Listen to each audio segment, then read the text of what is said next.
एक बार राजा की सवारी शमशान के पास से जा रही थी।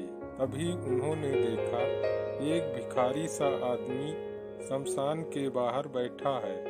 राजा ने पूछा, तुम नगर में न जाकर यहाँ क्यों बैठे हो? भिखारी बोला, राजा, नगर के सभी लोगों को एक दिन यहीं आना है, इसलिए मैं पहले से ही यहाँ आ गया हूँ। राजा बोला, तुम पागल हो। जब तेरी बारी आएगी लोग तुझे अपने आप ही यहाँ ले आएंगे। भिखारी बोला, तुमको भी यहीं आना है राजा।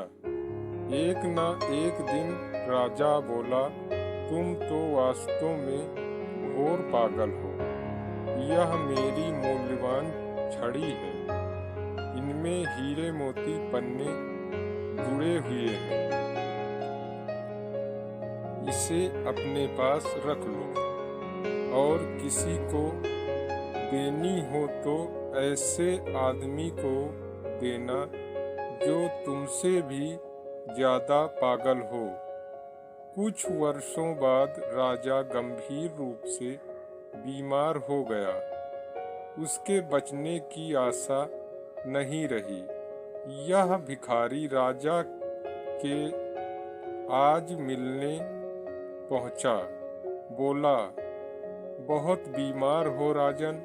राजा ने कहारते हुए कहा, हाँ, अब तो बचने की आशा नहीं रही,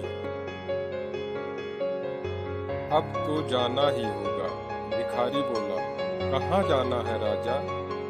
बोला, यहाँ कैसे मालूम होगा, किसी को पता ही नहीं, तू तो पागलों जैसी बात करता है।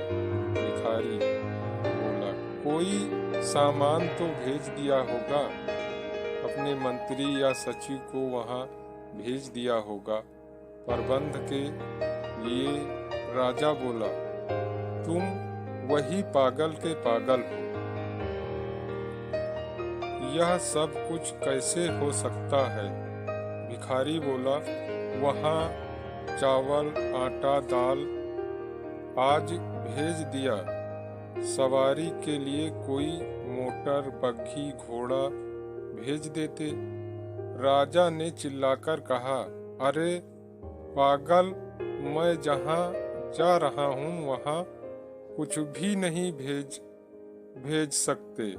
भिखारी बोला, तो राजन, इस छड़ी को तुम संभालो, क्योंकि तुम सबसे ज्यादा पागल हो। तुम्हें पता था कि यह सब कुछ तुम्हारे साथ नहीं जाएगा, तो भी तुम यह सब कुछ इकट्ठा क्यों करते रहे? यह हाल राजा का ही नहीं, अधिकांश लोगों का भी यही हाल है।